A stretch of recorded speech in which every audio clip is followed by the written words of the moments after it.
Alright guys, TacticalRab back again today. I hope you're all doing well and enjoying your day so far, and what a day of Call of Duty we have just had. By the time you're watching this video, I will probably be asleep. I'm recording it before the Los Angeles Thieves vs Toronto Ultra game, but plenty already to get through today, mainly among which of course being Dallas Empire vs OpTic Chicago. The first time these two teams have matched up since the end of April in 2020 when they were the Chicago Huntsmen before. What a series it was, phenomenal Call of Duty all around with major implications for the rest of the major. Intrigued to take your thoughts in the comment section below. Like if you guys enjoyed the video, subscribe if you are new as always, I'd greatly appreciate it. It really helps out the channel. Thank you very much indeed for doing that. Let's hop into things then. So as Arcitys says earlier in the day, there was some issues, especially from you guys as well, commenting and tweeting me and DMing me and stuff about the servers in the game. They were a little bit dodgy before the match had even kicked off. People were concerned maybe the CDL wouldn't even be able to go ahead. As Arcitys says, 45 minutes until my major tourney, I cannot even play at the present time. Formal so you can play on your CDL account though, so seems to be okay for the pros, as indeed it was, and as it was for the FaZe clan guys as well. Cellium has a fantastic performance game number 1 up against the LAG. This was a really close map to be honest, but checkmate hardpoint just goes the way of Atlanta FaZe. Cellium absolutely goes off as we just talked about.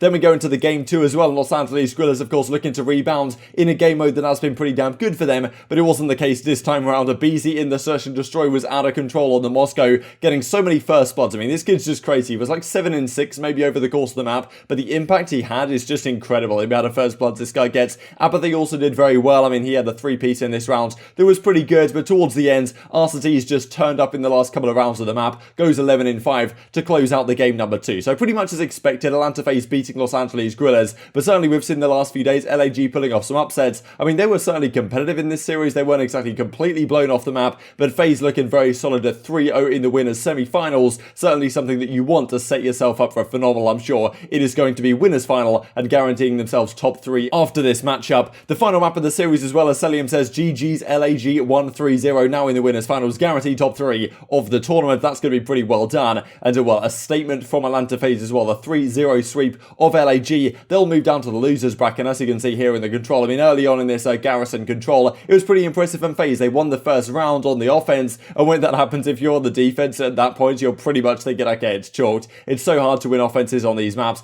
Arcitys has a phenomenal play towards the end as well, and this is pretty impressive to see from Arcitys, right, given the whole fact that, you know, so far this season, he hasn't really been the standout player. Simp, of course, was putting up crazy KDs. Cellium's had his moments, aBeZy's had his moments, but Arcitys hasn't really got going too much. This series he certainly did in all the game modes. That, well, is a scary thing for the competition they will face up next. This also happened after the series. I think we'll talk about it in more detail tomorrow, but there were some question marks around this G8 spot supposedly on checkmate. We'll go into it tomorrow, but as you can see, things kind of got a little bit spicy. Thought I'd mention that real quick. So, the next series of the day, this was, of course, the big one, Dallas versus Chicago, for, as I say, the first time since April 26th, 2020, almost 11 months ago. Scump v Crim, Dashy versus Huke was one of the big question marks as well. Who's going to be the MVP? Huke, of course, looked so good so far this season. Dashy as well looked phenomenal yesterday up against the New York Subliners. I say, better be a banger. Indeed, it was. As Arcitys says as well, there's certainly been questions about, okay, this was online.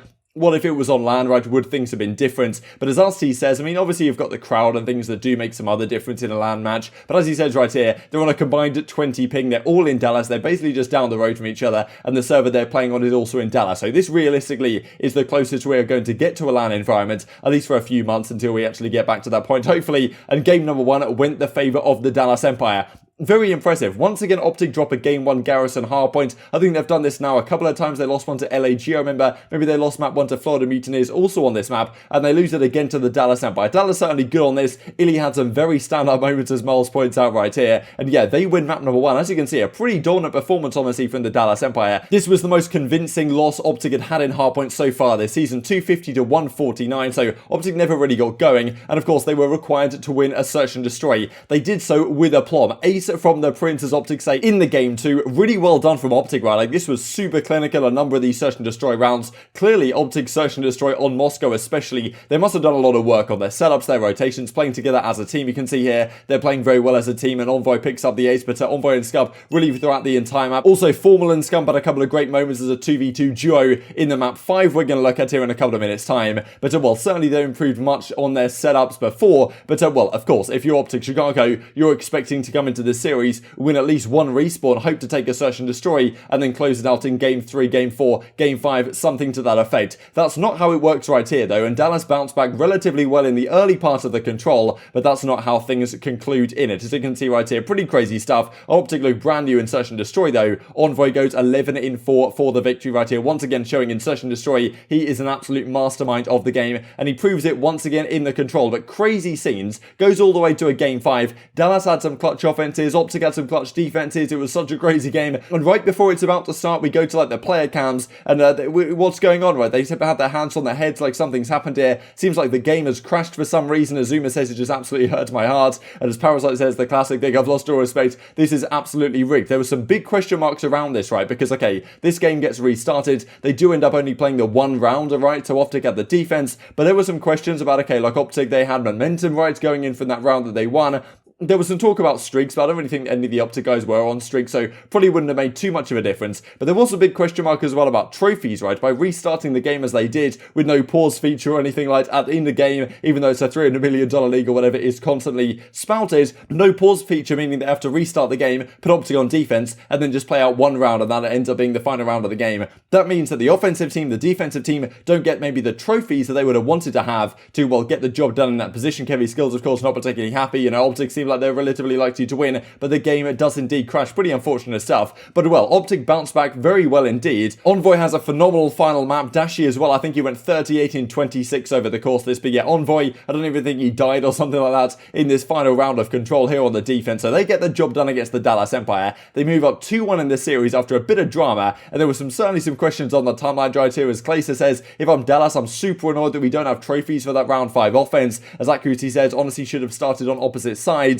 and then, you know, just let the time run out to get the trophies back and then play after the side switch. Tough situation. I mean, that could have been an opportunity for the CDL to go down, but would have been a little bit complicated, I'm sure, to explain to the viewers exactly what is going on. There was also this question from Parasite regarding what Envoy was using on his XM4. Seems like he was using the speed grip, which is technically, I guess, G8, because it's different to what the preset classes are. He did then come back at this and say, look, it was my mistake. I'm a sub player, right? I don't usually have that on, and it was totally unintentional. But yeah, certainly a little bit of spice on the timeline once again. And well, as Clay says right here, read the replies for some quality entertainment. Good lord, please unfollow me, as Simp says a pretty entertaining set of replies right here. And honestly, some of the stuff on the timeline I was seeing was absolute insanity, especially once we get to this game 5. So Dallas with their backs against the wall, they go into a Moscow hardpoint. This time, I mean, Envoy has a crazy piece all the way in the back. He did so much to get them the rotation over to P3. This was OpTic's window back into this game. But for some reason, like, it didn't seem like anyone really knew who should get on the hill. Like, Scump maybe should have hopped it, Dashy should have hopped it at times, and for some reason, even though Envoy does all this great work to get OpTic the spawns,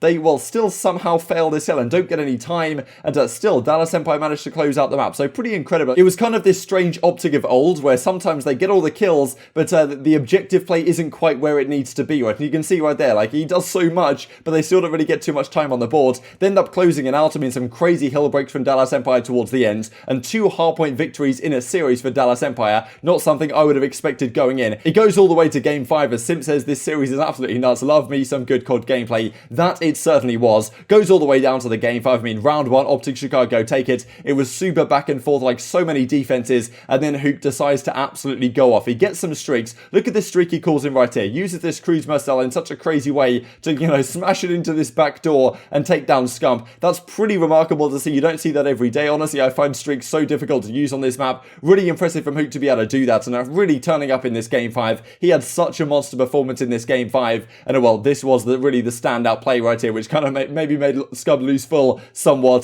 towards the end of this game. Goes all the way to around 11 though, but the champions come out on top, the reigning champs in the Call of Duty scene. Pretty incredible how this round even played out as well. Like, Huke made a crazy flank. He maybe heard Envoy, maybe he didn't, not really sure what's going on. He managed to flank the entire team. Huke was super hyped about this one after they won. The fact that Crimsix maybe ninjaed the other day against Temp maybe made the OpTic guys think right at the end that they needed to peak that, as they did. And well, yeah, Huke's super excited here. I mean, this is the series you live for, right? If you're a competitive Call of Duty fan, if you're a player as well. Game 5, round 11, lots on the line. It doesn't get much better than this at all. What a series between these two teams. But yeah, OpTic will go down to the losers bracket to face the winner of LA Thieves versus Toronto Ultra. Pretty remarkable stuff. And Dallas will go on to face Atlanta FaZe. I mean, absolutely incredible. As Octane says, the Call of Duty community needs a heartbeat monitor after that series. And well, as Scump says, sheesh, that one does indeed feasting. GG's to the Dallas Empire. Very tough scenes for OpTic, of course. Octane says as well, seeing some crazy takes on the timeline right now. Closest the series can possibly be. OpTic fans are bugging about this so hard, and well, Crimsix comes out as well. We'll look at it in a second. As you can see over the course of the series, OpTic actually outslays the Dallas Empire despite losing 2 hardpoints, and it was not enough to get the job done at the end of the series. Crim says this as well. My mentions, what is going on? Scump and I dropped the beef. Can't you please love me again? Can't we just be friends? Psych. Kyler, that being Huke, is the best of the game. I'm the lightest MF on the planet to carry. But PS, intense series. Those are the series why we compete. What a series. So many great storylines as a result of this one. Maybe we will see these teams rematch later on, because certainly OpTic are in prime position to make a phenomenal losers bracket run. I would not be surprised if we see it for the rest of the weekends. Huke gave a phenomenal interview as well, to be honest. Like, it's such a down-to-earth guy, incredibly talented at the game. Actually came out of his shell somewhat in this interview as well, which is great to see, because a lot of time players, you know, they're pretty timid maybe in some of these interviews. So cool to see Huke show a bit of emotion, show a bit of personality, and well, just such a likable guy, right? I mean, if you guys watch this interview, I'm sure you will share my sentiments. So let's talk about the final series, at least as I am recording this video, that being Subliners versus the Mutineers. Mutineers managed to completely disrespect my pick'ems and also disrespect my time. For some reason, they decided to go up 2-0 in the series just to throw it away anyway, so my sleep schedule is chalked to the rest of the guys I'm sure that are still up in the European region at the present time. But Mutineers win the game 1 against Subliners. I thought, what exactly is going on here, right? The Mutineers finally finding their clutch factor, their final form with Paris Legion. They won a few crucial maps against them in yesterday's matchup, but in this one, Mutineers actually win this game 1, 250-241. I mean, they were behind for the majority of the game, but somehow they make it work right at the very end. Neptune goes on like a crazy 11 streak or something to finish off the map. Then we go into the search and destroy, goes down to around 11, and Clayster and co get the first blood in this final map, in this final round even. But well, still, Mutineers managed to close it out 6-5. They go up 2-0 in the series. Then though, we go into the control, and it was New York Subliners who won an offense on control, so very impressive stuff from them to do. They win this one 3-1. Then they go into a very tight hardpoint at times, but they run away with it here on Checkmate. Certainly a map where they are very good right now, that being the Subliners. Their assault rifles certainly dominated that of the Florida Mutineers in this one, and despite some great maps from Awakening at times, just phenomenal performance from him over the course of the series. The rest of the slaying power was just not existent, to be honest. This as well in the game 5. I mean, look at this 3-piece right here that Awakening gets. Absolutely disgusting stuff, but as you can see, at this point, they're already down 3-1. I think EasyMac was saying there's a crazy stat where every time Awakening gets a first blood, Florida still only have like a 50% round win percentage, which is completely ridiculous. I don't know how they throw away so many of these rounds, and as I say, completely disrespected the pickups on the timeline. As Awakening says, they end up choking this map, or they get reverse sweeped for the second reverse sweep of the season. That one hurts, man. It just absolutely trolled those last 3 maps. And Mutineers exit the tournament in 8th place with only $10,000 earnings, much worse than we expected really coming into this season. This is the bracket as it stands at the present time before that final match concludes. So it's going to be Atlanta versus Dallas in the winners finals, and many spicy matchups also to follow in the losers bracket as well. Enjoy to hear your thoughts on all this stuff in the comment section. I hope you guys enjoyed the video. If you did enjoy it, I'd greatly appreciate a like on the video. It really helps out the YouTube algorithm. I know you enjoyed this content. Other people like you may enjoy this content as well, and upgrade the competitive Call of Duty community. Thank you for watching as always. Take care, and I will see you next time.